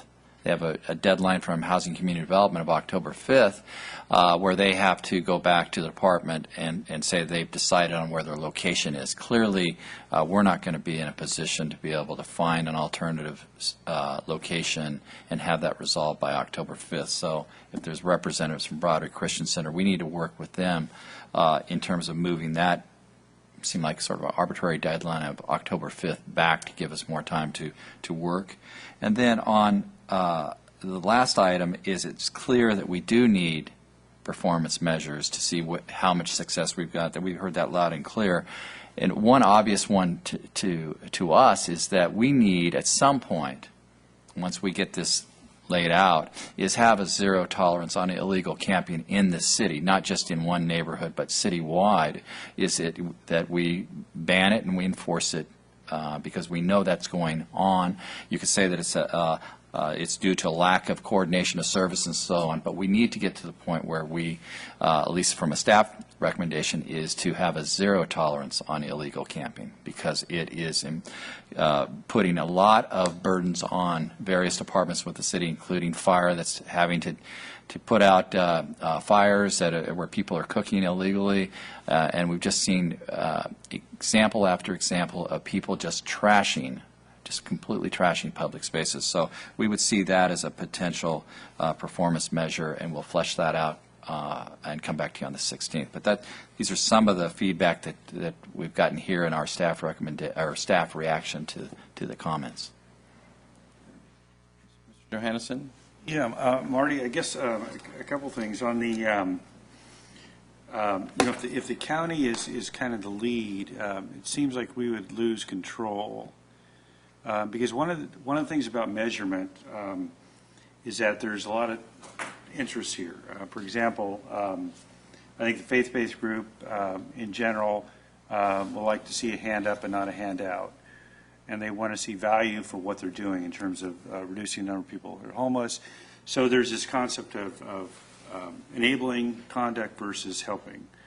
So, they're going to have different, that groups may have different measurements in the PD, which has already come out with what they're going to be doing. And homeowners, their measurements are probably going to be similar to what we talked about last time with the PD in terms of how does the neighborhood look and feel. So coming up with these measurements, when you don't really have a convening organization here, that would be one gap of communication. The other would be folks are already providing services here, and the problem that we've had is there hasn't been really a centralization of that they get together and, talk about what they're doing, but,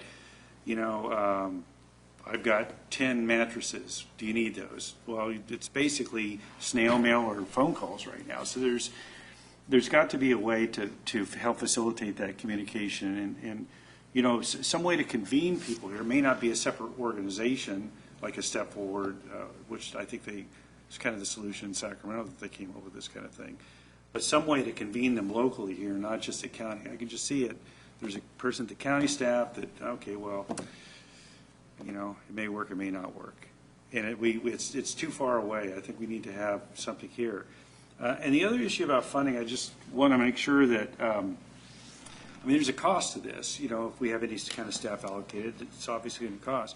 But I'd like to see in the analysis an offsetting reduction of costs in other fields if we can do that.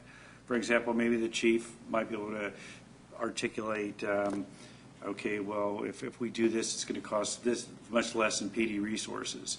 And we're going to, so it's basically, because I'm looking at a line item on a budget, eventually we're going to have to think about that. If the city's going to put staff and resources, how's that going to be reflected in the budget?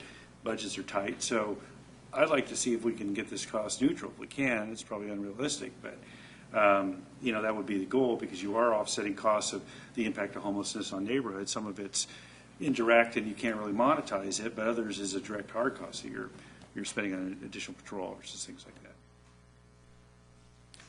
I thought your summary was pretty good, given the diversity of views, and I think each of us might quarrel with one or two pieces of it, but I think that you've captured the larger piece, the key elements. I do like the performance metrics just as an area for focus, because we can't solve everything, but there are areas. We have a good record of getting stuff accomplished in the world, and even on this topic, it seems hopeless and. For those who have been at this for decades, it's very close to being that. But even the last time around when we took this up, the number of unsheltered homeless children was not trivial, and that was keyed on as one of the key areas in our community was the number of homeless children and single women with kids who were homeless, but also, but in particular unsheltered, and that dimension of the homeless challenge in our community, at least in this year, and we only get the snapshot, so we're always careful to not read too much into the data. But a dent has been made, significantly. There's no children unsheltered in this year's survey. That's a form of progress, and so if we think about a set of metrics that allow us to say, hey, we still didn't solve homelessness, but we did do this, this, and this, and maybe next year we can work on this, this, and that, would I think give us a better sense of, of less despondency around this and a better sense of how to tackle this. Okay, maybe we'll just bite off a little bit at a time until we get to a bigger, bigger solution incrementally over as we score some wins. So, all right, any further discussion on this item? All right, thanks very much to Louise and the consulting team, and particularly to all the community members and stakeholders and our city staff and departments and others who have contributed to try to find a workable set of solutions that will make a difference both for chronically homeless individuals and for the others in the community who are impacted by the challenge as well. And knowing how difficult it's been even to have this conversation over all this time, and as Don said very clearly, feeling like sometimes it's going nowhere. Most of the time, it feels like it's going nowhere. But we are getting somewhere. I think getting more focused around what is possible, what we can do, and we wouldn't be at that point to be able to accomplish even that much if it weren't for the broad base of folks who have stuck with this as a challenging topic, both with us and with each other, in order to trying to move it forward. So thanks for being a part of it to this point, and we're going to. Obviously, it's clear from our conversation tonight we need each and every one of you and many others in the community to continue to step up to help resolve what's a challenging situation, not just in our community, across the country, but it's felt in our community, and we have to solve it together. So thank you. All right, that brings us then to the council calendar. Ms. Richardson.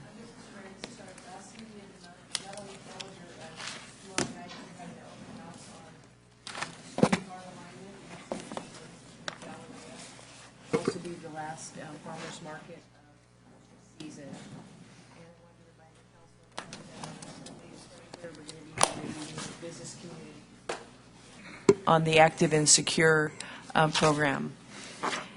On our next meeting on October 2nd, we will be visited by a group of Japanese students who are interested in local government. So we'll be having a little program for them ahead of time, and then they'll be coming to the council meeting also. Questions on the calendar? City manager report. Mayor and council members, tomorrow afternoon after 2 o'clock, look for an email in regard to the tentative ruling for the Bridge District litigation. The hearing is on Friday in Superior Court in Sacramento County, but we will get a tentative ruling tomorrow afternoon, and we'll give you a quick summary of that on the email. Also, I wanted to report that we put it in the newsletter, but Pioneer Bluff Bridge is under construction. Now it is started, and it would be currently scheduled to be completed in November of next year. And I can also see who was woken up this morning around 4:15 with the fire trucks. I just wanted to commend PD and our public works staff in terms of working with PG&E's contractors. Despite the two major injuries there, the morning commute was as a result of the tweets and the information I think that went out on the media, that the traffic congestion was able to get leveled out as people took alternative routes, and we were able to button up that project after the accident investigation was completed around noon today. So in the future, they should be again done by 7 a.m. And then I am going to be at ICMA, so Carol will be in charge next few days, and I'm available on my cell phone and also on email. Mayor Pro Tem Ledesma. I did have one item to bring up to the rest of the council members, that on October 1st, I will be working with the company I happen to work for, Wells Fargo. We're having a meeting here at West Sacramento, convening some community members to come and join their community development team. They are looking at ways to partner with our city and with our community to find ways to leverage their expertise and their knowledge of our community, and maybe find other ways for volunteerism or other resources from their foundation or otherwise. So if you have suggestions for community members that would like to take part in that, let Carol or myself know through email. I would like to invite them and make sure you have that opportunity to have somebody there. But it's a great opportunity. The regional leadership in Wells Fargo has circled West Sacramento as an area that we need be better engaged with. So again, if you have a volunteer, let me know. Time? 10 to 2 on October 2nd, October 1st, excuse me. October 1st, 10 to noon. Any questions on the city manager report? City attorney report? Staff directions from members of the council? Seeing none, we have no future agenda item requests. Is there a motion to adjourn? It's been moved by Mr. Villegas and seconded by Mr. Christoph. All those in favor, please say aye. Aye. Any opposed or nay? Motion carries. Meeting is adjourned.